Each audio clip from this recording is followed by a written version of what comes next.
Welcome to State of Politics, and today we're looking at the news about China's air balloon that's was in Montana last night. It seems now it's making its way eastward to, I believe they will end up in North Carolina before it goes out into the ocean. Of course, China claims this is some weather surveillance balloon, but it's actually not. And the Pentagon flat out rejected that idea. It's obviously for military use, it's for intelligence gathering. And I think China messed up. So that's our focus today. All right, what this actually is China's gray zone warfare. And if you know what that is, it's basically like you can't consider it an act of war, but it obviously is somewhat trying to gather intelligence or is trying to salami slice, right? It's trying to push its boundaries. And this time it's violating US airspace. So of course, huge diplomatic crisis. And China really didn't want this to happen before Secretary Tony Blinken is supposed to visit China this weekend. Of course, now, as we know, the trip has been canceled. And so let's kind of analyze the situation, why I think it's a diplomatic storm. So, of course, they claim it's for weather and civilian use. In reality, in China, nothing is civilian, right? It's nothing civil. It's all military. China has a doctrine called civil-military fusion. It's a dual-use purpose, meaning that anything that's civilian can actually be used for the military and vice versa. So you can't just believe that things from China are just for the sake of a civilian use. Same thing with TikTok. It's a weaponizing aspect of the Chinese Communist Party's unrestricted warfare doctrine, right? Using any means necessary to gather intelligence to bring a fight to the US. Why the purpose of balloons over, say, something like a satellite? This is very interesting because if you take a look here, I'll show you a... So look at this. This is basically where that weather balloon hovers around. It's about 30 to 40 kilometers or about 20 miles in the stratosphere. And this is still considered the airspace of the particular country as it travels into continental United States. But within this part of the stratosphere, it's much lower than a satellite, and it travels at a much slower pace than a satellite would, which means, as it shows, it does carry a camera of some sort to collect detailed photos of for example, here they saw the ICBM, the nuclear sites in the United States. They can collect information in a slower manner, but more detailed.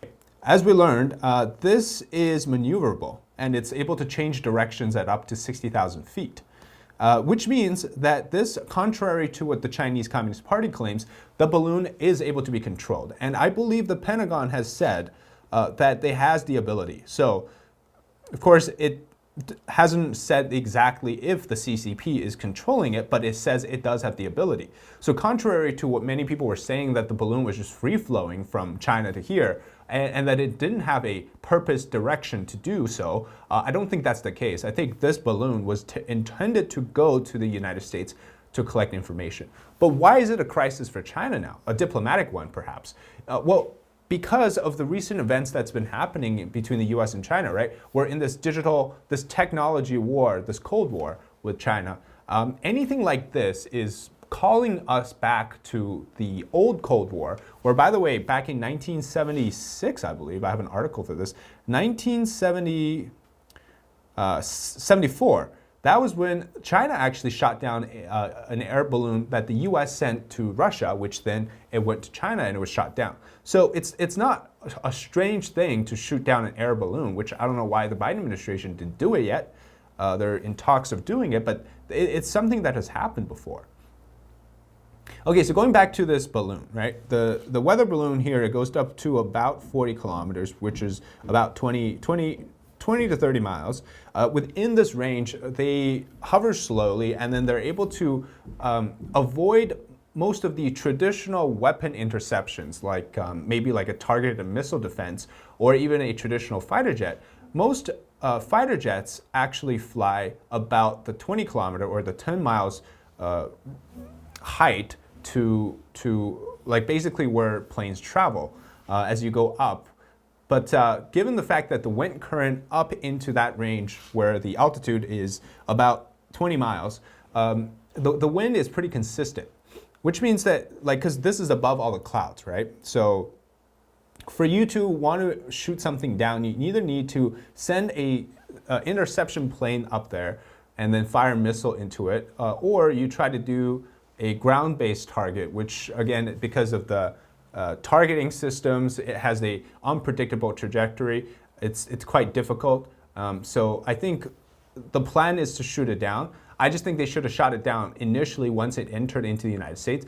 Now, according to the Pentagon, their response here was that it didn't apparently pose a risk to the people on the ground, so that they didn't shoot it down, which I think is a very dumb excuse given the fact that they are a national security threat because they're literally collecting intelligence as it goes over the entirety. Let me show you the trajectory as it's being predicted. So it traveled, so this is China up here, right? This is what they did was when they found that, so this is the endpoint. That's where it was first detected. Based on the 20 kilometers for the wind direction, it backtraced all the way to China, which, as you can see here, this is the North Pole. And it kind of did almost like a circular pattern. This is central North China here, and it kind of made a huge loop and then went from Alaska down to the United States through Canada, right?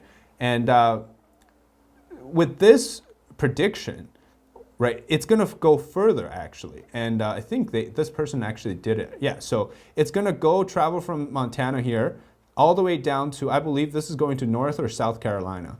I believe it is North Carolina here that we see. It's going to make its way into the Atlantic Ocean, but it's going to make a long way through the heartland America. And this is pretty dangerous in my view. But let's just analyze it from two perspectives, right? The first perspective is why, well, of course, Republicans are very angry. If you take a look at what Marco Rubio said here. He says, it was a mistake not to shoot down that Chinese spy balloon when it was over a sparsely populated area. This is not some hot air balloon. It has a large payload of sensors, roughly the size of 2 city buses, and the ability to maneuver independently. So here's a picture of it. Or where did I put? So that's what it looks like. Apparently, it's the size of 3 school buses. So you can imagine it's a big, big balloon. And it has these like wingspans. These are, I believe, are solar panels for energy. And then there's some type of a sensor up in the middle there. And if that is to believe to be a high definition capture device, like some type of a sensor and camera, then that's very dangerous. And that's basically an intelligence collecting device. And based on news coming out of Canada, let me see here. There is apparently a second balloon as we speak that Canadians have detected it, and then they've now summoned the diplomatic correspondents from China in Canada to talk about that. But basically there's a second balloon that could make its way down into the United States. So I think they should come up with a plan to intercept it. But like I said, the GOP is very angry about this because it's wrong to have it left up for so long. Tom Cotton, another senator, a Republican senator, was telling last night basically to say that Biden should cancel the trip for Blinken. Now, of course, Blinken is basically he's not going anymore. But exactly how big of a threat is this? So the Financial Times did one here. They can go up to as high as 80,000 feet to 100,000 feet, which is about 40 kilometers. And I think that's like about 20 miles, a little bit more or a little bit less. But look at this. This is exactly what it looks like, the one that we saw in the picture. Take a look here. Let me see. This one here, right? It looks pretty similar to that. The two types. There's a radar, like a camera, and you got your solar panels. Now, why is this being used? Well, it actually, like I said, it goes back to the Cold War. Like during the Cold War, there was the U-2 spy plane incident, and then these hot air balloons were used. The US has their own versions, and I think they actually have a lot of them hovering over the world. In China in particular, probably a lot of them. It's just the timing of this is really, really, really interesting, right? China sends one over, I don't know, sometimes in the last maybe 120 hours or so. and then it makes its way into the United States just before the Blinken trip. And because China actually needs this trip more than the US does, the trip is supposed to thaw the already terrible relationship between the two nations, and it's supposed to bring in these guardrails for the new Cold War, right? The US is literally about to sanction Huawei on things like 5G, 4G technology, even Wi-Fi technology. So they're really ready to kill Huawei in one shot. And then they're also going to be sanctioning export of technology on semiconductors to China with the help of the Netherlands, with Japan. And of course, this is all to contain China's Communist Party. And so they're in a terrible position, and they really needed that Blinken trip. But now Secretary Blinken's not even going because of this, right? So after this happened last night, Blinken today basically is postponing the trip. We don't know if it's still happening in the near future, but they're not going right now. Okay, these things we just talked about. The Pentagon says that the balloon did not provide China with capabilities that went beyond its spy satellites. But as we just said, when it goes so slowly, they have more opportunities to catch better angles, more details, and perhaps things that satellites can't simply get because they're at a much lower altitude. Okay, and then the Chinese side were saying, oh, don't worry about it. They're not like some kind of spy drones. They're just weather balloons. But that's simply not true, because if we consider that they have this high definition camera attached to it, it's simply just they're lying again. Okay, now according to the Financial Times, what might China been hoping to achieve? Basically, says here that Malmstrom Air Force Base, home to the U.S. Air Force's 341, is that 34th? Or I can't really tell, but it's a missile wing and the silos for 150 ICBMs based in Montana. And of course, if you remember, the Chinese Communist Party officials and companies, they've been buying up farmlands near U.S. Air Force bases. And in particular, when it comes to Malmstrom base, there was the whole Huawei satellite spying allegation a few years ago. Let me pull it up. Huawei Malmstrom Air Force Base. Like, this is something that coincided with this, right? Look at this. So the U.S. was already looking into why China's Huawei had equipment near a missile silo, and the silo that we're talking about is in the Malmstrom Air Force Base. So it's not the first time they've tried to do something over Montana. And it's just like to say that, oh, some air balloon simply flew over randomly to Montana from Canada, and it just somehow covered over the ICBM the missile silos, and that China doesn't know anything about this it's absolutely crazy, right? They know exactly what they were doing. But I think the U.S. is using this opportunity to utilize it as a chance to cause a diplomatic crisis, to basically say, well, we don't really want to play nice with China. I hoped and I wish the Pentagon had acted a lot sooner, shooting it down over, I mean, like, you're talking the state of Montana. It's not going to be over some cities at most of the time, so you can probably shoot down the air balloon, which I think they're still going to do once it leaves the continental United States. But they should have done it earlier, not after it has traveled through all these states and collected more information. And this is, of course, a huge pressure moment for Biden, because the GOP is using it as an opportunity to pressure Biden because they're accusing him of being soft on China. And also, there's a lot of things about this, right? It's unlikely that China would admit to this if they weren't trying to repair the relationship. Today, they actually use the wording here. Let me show you. I think it's this. Okay. So it says the airship is from China, and it says it's a civilian ship used for research, mainly meteorological purposes, affected by the westerlies and with limited self-steering capability. The airship deviated far from its planned course. The China side regrets. So regrets is a huge word here, okay?